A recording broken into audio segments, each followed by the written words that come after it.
Aimables téléspectateurs, merci de votre fidélité à Télé 50. Vous êtes plusieurs millions à nous suivre de partout à travers le monde. Nous émettons depuis la capitale congolaise, Kinshasa.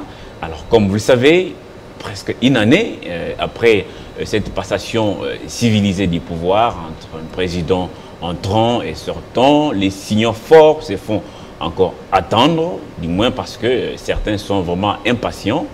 Et les acteurs de tous bords, aujourd'hui, lèvent les tons. Il y en a qui vont jusqu'à demander la dissolution de l'Assemblée nationale. Certains évoquent un divorce entre les CACH et les FCC, cette coalition au pouvoir qui gère actuellement les pays. Et alors, pour en parler, il y a même les hommes des églises aujourd'hui qui ont jeté la Bible, qui préfèrent parler politique au lieu de s'occuper à la mission première qui est celle d'amener les âmes à Christ, voilà, à longueur des journées, si les réseaux sociaux, ça pilule. Et pour en parler aujourd'hui sur ces plateaux, on reçoit un grand acteur politique parce qu'il a été à la fois vice-gouverneur du Kasaï oriental et actuellement secrétaire général de l'ILDC, l'Union des libéraux démocrates chrétiens. Jean-Pierre Moutanda, bienvenue. Bien, merci. Merci bien, monsieur Crispin. Pour nos téléspectateurs, ça fait quand même longtemps, on ne vous a pas vu.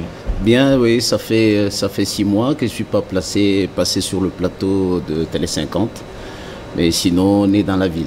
Alors, c'est une rentrée en politique pour vous aussi parce que... Effectivement, c'est une rentrée politique parce que nous estimons que l'heure est arrivée où nous devions absolument nous exprimer sur des sujets d'ordre national. Parce qu'il y a quand même des soubresauts sur la ville en ce qui concerne la matière de la politique. La politique, c'est quelque chose de noble. C'est souvent réservé aux initiés. Actuellement, nous voyons que le climat politique est un peu délétère parce qu'il y a pratiquement des charlatans qui se sont introduits dans la bergerie. Mais est-ce que ce n'est pas parce que vous, qui êtes acteur averti, si je dois le dire ainsi, vous avez jeté l'éponge après cette alternance, vous avez dit, prenez les bâtons et voilà, nous, on se repose calmement. Non, en politique, il y a toujours un temps pour tout, il y a un temps de repos, un temps d'activité et tout ça. Mais ce que nous constatons maintenant, c'est que nous, acteurs politiques, nous restons dans nos salons en train d'observer pratiquement des nouveaux venus qui sont en train de dérouter pratiquement la population. Et cette situation devient absolument alarmante. C'est pourquoi nous nous sommes décidés pratiquement de nous mettre sur le plateau de télé pour éclairer quand même l'opinion sur la marche du pays et comment les choses peuvent marcher. Alors avant de développer notre thématique, vous avez été la dernière personne à passer les bâtons de commandement à l'actuel gouverneur du Kasaï oriental. Je l'ai dit tout à l'heure, vous étiez vice-gouverneur de cette province. Yes. Vous avez été gouverneur intérimaire après le départ du gouverneur qui était devenu pratiquement député national. Alors ça fait pratiquement 8 mois. Quels sont les signaux qui vous viennent du Kasaï? Non, les signaux sont négatifs. Le Kasaï actuellement est dans une situation d'urgence humanitaire. D'urgence humanitaire? Humanitaire. Les gens meurent de faim là-bas. Il y a la famine au Kasaï oriental. Il ne faut pas qu'on se voile la figure. La situation est catastrophique. Regarde comment, si vous regardez actuellement la migration, comment des jeunes gens ont abandonné, ont accéléré cette migration. C'est tout à fait catastrophique et c'est urgent. J'appelle ainsi aux autorités du pays d'accorder une attention particulière. Parce que nous avons des parents, nous avons de la famille là-bas. Ça ne va pas. Et ils appellent à tout moment. Ils appellent à tout moment. C'est vrai, quand nous étions, tout n'était pas au rose. Oui, parce qu'évidemment, cette situation... vous, à votre époque, on vous a reproché la même chose, que vous étiez à la base de ces départs massifs des Kasaïens qui ont abandonné leur province pour aller à Lubumbashi faire des motos. Il y a des Wewa ici à Kinshasa. Non. Alors, pourquoi aujourd'hui, on a l'impression que vous êtes transformé en donneur de leçons? Non, d'abord, c'est un faux problème de gens de motos qui se sont déplacés. Non, moi, mon père est allé à Lubumbashi depuis 1941. Moi, j'y suis né à Lubumbashi. En fait, moi, je suis Katangais de naissance. Enfin, de naissance. Kassaïen d'origine. C'est un faux problème. Le Katanga a été construit par la main-d'œuvre qui venait du Kasaï, pas seulement du Kasaï oriental, du Kasaï occidental, tout ça, ainsi de suite. Donc, le grand-père, mon grand-père était au Katanga. Ok, il était au Katanga vers les années 1921. 21, il était au Katanga. Donc, le problème de Baluba qui migre vers le Katanga, ça n'a pas commencé sous notre régime ici. Et ça continue. Mais maintenant, ça se pose avec acuité. C'est comme je te disais la fois passée, nous avons certainement dirigé un moment très difficile où il n'y avait pas de budget d'investissement. Budget d'investissement, il n'y en avait pas. Et cette situation a perduré jusqu'aujourd'hui. Ça fait une année. Mon frère, qui est gouverneur de province aujourd'hui, Maweja, a le même problème. La volonté, il peut avoir la volonté de faire quelque chose, mais sans moyens, il ne peut rien. Il est victime maintenant des mêmes situations, des injures, des colibés, et tout ça, ainsi de suite. C'est lié pratiquement aux problèmes liés aux moyens. Je pense que s'il a de moyens, il pourra arriver à faire quelque chose. Donc le Kasaï oriental, depuis tout le temps, ce n'est pas seulement le Kasaï oriental, c'est toutes nos provinces. Quand vous allez aujourd'hui au Kwango, vous allez au Kwilu, vous allez à Maïndom, vous allez trouver la même situation. Est-ce que c'était une erreur, M. Jean-Pierre, de découper finalement ces provinces sans moyens? Parce qu'aujourd'hui, on voit même les gens de Ngandajika qui font des marches, qui disent non, nous n'appartenons pas à la province de Lomami, nous voulons regagner les Kasaï orientales.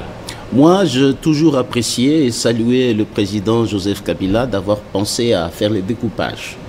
Parce que les découpages, ça accélère pratiquement le développement. Oui, mais il y a des gouverneurs qui n'ont même pas de cases. Oui, justement. Non, mais il faut le faire. Il faut commencer par quelque part. Il faut faire ça.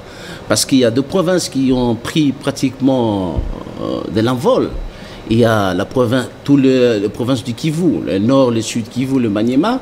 Quand vous voyez aujourd'hui l'effort de développement qui est au Lualaba et qui est au Katanga, je vois maintenant la province du Kasaï est en train de se donner, Ituri est en train de partir. C'est quelque chose de très important. Mais quand on revient à la situation de Ngandajika, je pense que c'est un faux problème. On est en train d'embrouiller le président Fachi pour rien. Il a d'autres choses à faire. Ngandajika, ce sont de Baluba comme nous, mais qui sont partout. Je te dirais, M. Tibikoufwa, dans le sud Kivu, il y a des Rega du sud Kivu et les Rega du Maniema. Ok? Il y a les Tétéla qui sont à l'équateur et il y a les Tétéla qui sont dans la province de Sankourou. Il y a deux tribus comme ça à cheval. Je te donne par exemple le Mointiave, les Roundes. Mais ils sont dans le Congo. Alors, qu'est-ce qui dérange? Pourquoi ces gens veulent revenir non, ça, ce sont des montages politiques. Ils sont manipulés par des politiciens aux intérêts mesquins. Parce que je vous dis actuellement, l'actuel gouverneur de province est originaire d'Ngandajika. Ok? Il veut bien justifier tous les histoires qu'on raconte. Il y a des guéguerres par rapport à d'où il vient. D'où il vient. Parce que les gens du Kasaï oriental se trouvent être... Ils ne sont pas contents. Alors maintenant, il essaye de travailler sur ce sens-là pour distraire. Mais moi, j'ai toujours été pour la territoriale des non-originaires. Sur les 26 provinces, il y a 25 provinces qui ont des originaires. Il y a une province qui a un gouverneur qui est non-originaire. Attendons voir le temps. Après 3 ans, 4 ans, nous pouvons faire le bilan. Si les gouverneurs non-originaires ont mieux travaillé par rapport aux originaires. Donc l'essentiel, c'est le résultat. Oui, c'est le résultat. Alors, j'évoquais ici tout à l'heure que ça fait déjà une année passée, après l'alternance pacifique, saluée par tous d'ailleurs. La population a fait ce qu'il y ait une coalition entre FCC et GACH. Tout le monde n'est pas du même avis. Aujourd'hui, on voit les hommes d'église, jeter la Bible, comme je l'ai dit, pour enseigner la politique à l'église. Et comment vous jugez cette situation? Non, c'est une situation anormale. D'abord, je peux vous dire que le président Fachi est arrivé au pouvoir par la grâce de Dieu. Il n'est pas arrivé par la grâce du peuple. C'est des dieux. Il ne faut pas confondre les choses. Quelle est la nuance entre la grâce de Dieu et la grâce du peuple? Non, le peuple n'a rien à voir dans cette installation. Non. Donc le peuple ne s'y retrouve pas, c'est ça? Non, écoute-moi, je vais vous expliquer des choses. Le président Fachi est arrivé au pouvoir par la grâce de Dieu. Parce que personne dans ce pays ne s'attendait à ce que Fachi soit président.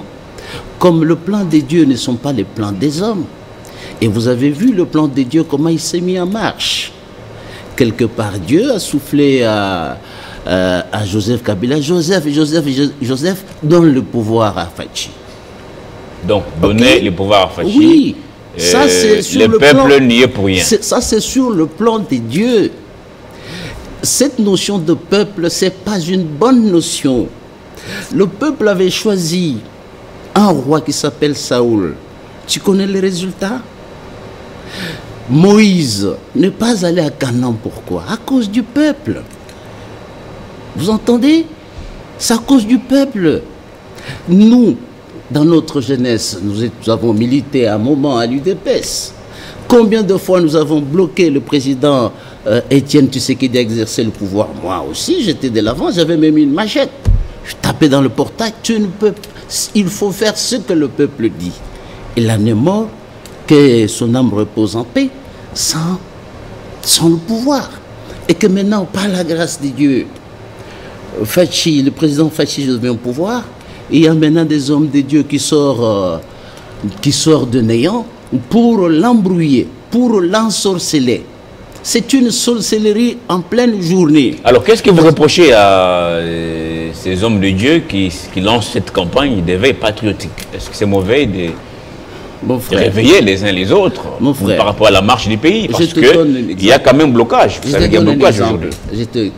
Qu'est-ce qu'il y a comme blocage? On va aller sur des moutons, ça ne marche pas. L'un passe pour dire que l'autre me combat, l'autre dit c'est pas moi, il y a eu des tournements. Bon, on sent que ce sont des guéguerres à longueur de journée. Et le peuple ne trouve pas son compte. Je veux te dire ceci. Quand un homme de Dieu dit Oyekoya Eya. Oui, il dit que c'est un esprit. Bon, les géniteurs de ces slogans, c'est qui? C'est le président, le feu président Mobutu. Et vous savez sa finalité de ces slogans-là. Il disait Oyekoya Eya na tchaka maele nangai na babere rouge, na babere vert, na bafantassin. Ok? Maintenant, ce fameux pasteur-là, a tchaka maele na banani. Vous comprenez? Bon, il est inspiré. Voilà. Au tchaka maele na banani. À qui? À nos enfants qui ont quitté les Kasaï, pratiquement à pied, venir se débrouiller ici sur la ville, parce que j'ai vu les images qui m'ont choqué. Mais est-ce qu'il y en a qui des Kasaï dans son église? Mais écoute-moi bien, il faut faire la politique. La politique, il y a ce qu'on appelle la géopolitique, l'histoire politique. Je pense qu'il est mieux mal placé de parler de ces choses-là. Surtout qu'il est de la même province que le président de la République. Ça devient une forme de stigmatisation. Vous comprenez? Même à la cité aujourd'hui. Moi, je ne suis pas de cash. Moi, je suis du FCC. Moi, je suis Kabila Boys, comme il y a des Fachi Boys. Ok? Moi, je suis des Kabila Boys. Nous sommes les Balouba de Kabila. Il y en a des millions. Vous comprenez? Nous avons nos opinions à nous à donner. Et qu'aujourd'hui, vous dites à ces jeunes gens-là, éveillez de la conscience. Alors, quand ils sont maintenant debout, quand ils sont en chaleur, comment vous allez les arrêter? Mon frère ami, vous dites aujourd'hui que vous êtes maintenant au pouvoir, que quand vous êtes au pouvoir, nous devons apprendre à nager. À mon âge, ici, je peux nager sur ces fleuves. Écoute-moi bien, oui. Est-ce que nous pouvons nager sur ces fleuves? Pour aller où? C'est mieux peut-être d'avoir une balle dans la tête. Mais il y a des crocodiles, hein? Il y a des crocodiles dans ces fleuves. Vous savez, il y a des hippopotames. Ce sont des langages à bannir. Moi, je prêche toujours pour l'apaisement, le calme. Tenez, 2003, Joseph Kabila Kabange a partagé le pouvoir par 5, prise en étau, verrouillé par 5 personnes. 4 vice-présidents, plus la Troïka, la communauté internationale. La commission économico-financière, c'était le vice-président Jean-Pierre Bemba qui gérait le secteur financier, la Banque centrale, même la diplomatie, comme on raconte ici, parce que j'ai vu le pasteur parler, la diplomatie. Bemba gérait la diplomatie. Le secteur politique était géré par le RCD avec le vice-président Zarias Rouberois. Ils avaient la défense. Ils avaient le ministère de la Justice. Ils tenaient des réunions dans leur commission. Le président Joseph n'était pas là. Il rendait même de comptes rendus à la radio. Mais écoute-moi bien, il est resté chez lui en inaugurant les chrysanthèmes, comme on le disait. On se moquait de lui sur cette ville. Et c'était le prix de la paix. Le prix de la paix. La paix a un prix. Prenez au moins l'exemple de Kabila. Il est resté pendant 3 ans et Dieu l'a honoré en 2006 en l'élisant comme président de la République. Et c'est une personne des alliances. Il a fait l'alliance avec le Palou. Il l'a tenu pendant 5 ans. Parce qu'aujourd'hui, pendant 5 ans, Palou a géré pendant 5 ans, malgré tout le problème. Parce qu'il ne faut pas aujourd'hui, mon frère ami, diffuser l'esprit de divorce, parce que ce pasteur-là est divorcé. Donc le divorce devient modèle. Bon, en tout cas, il doit dicter au chef de l'État. Je vous pose une question pragmatique, oui. M. Jean-Pierre. Joseph Kabila a travaillé 18 ans aujourd'hui. Pourquoi vous, FCC, vous voulez prendre Joseph Kabila en otage? Pourquoi ne pas laisser Kabila se reposer? Kabila. Pourquoi des réunions à Kingakati à longueur de journée? Pourquoi Kingakati est devenu pratiquement comme une république dans une république? C'est ce que dénonce ces pasteurs qui, comme citoyen, il se réveille, il dit bon, c'est vrai, c'est un slogan ou inspiré par Dieu, je ne sais pas quoi, et que il demande à ses fidèles de mettre fin à cette coalition, parce que finalement on sent que ça ne profite pas à la population. La coalition a été signée entre 2 personnalités. Félix Tshisekedi, le président de la République, et l'ancien président Joseph Kabila. Le pasteur n'était pas là. Non. C'est comme le mariage entre toi et ta femme. Ok? La famille sort de quelque part et dit non, Abou Pia. Ça existe où? C'est pourquoi je dis l'esprit de divorce. Ok? Il veut répandre l'esprit de divorce sur la nation. Ici, nous sommes en politique. En politique, il y a des alliances, il y a des compromis, les consensus. Ok? Il y a des consensus en politique. C'est le dialogue permanent. Donc, il faut éviter ces genres de discours qui sont très, très, très dangereux. Parce qu'aujourd'hui, les pots cassés, qui vont payer les pots cassés? C'est la population. Qui paye les pots cassés? C'est la communauté dont il appartient. Qu'est-ce qu'on dit? Non. Au moins, il y a Balouba. Tozalaï kana binoa bisona na Joseph tozana bino bien dès qu'on a bino du pouvoir et si vous vous mettez à cracher sur nous. J'espère que réduire tout un combat par rapport à un clan, je crois non, que il faut faire attention, nous sommes en politique. Bon, en 59, on me signale déjà qu'on a débordé. On a débordé. Il y a tellement de ces sujets. J'espère que le passé vous a compris, tout comme nos millions de téléspectateurs qui nous suivent de partout à travers le monde. Il rentre à l'église. À travers le monde, oui. Il y a encore beaucoup de choses à faire. Il reste l'église au milieu du village. La politique est très dangereuse. Il reste l'église au milieu du village. La politique, c'est très dangereux pour le pasteur. Il faut faire attention. Rentrer à l'église, à César ce qui est à César, à Dieu ce qui est à Dieu. À Dieu ce qui est à Dieu, c'est votre mot de la fin, Jean-Pierre Moutanda. Merci d'avoir répondu à nos questions. Retrouvez cette émission sur Télé 50. Restez branchés pour la suite de nos programmes. Au revoir. Merci.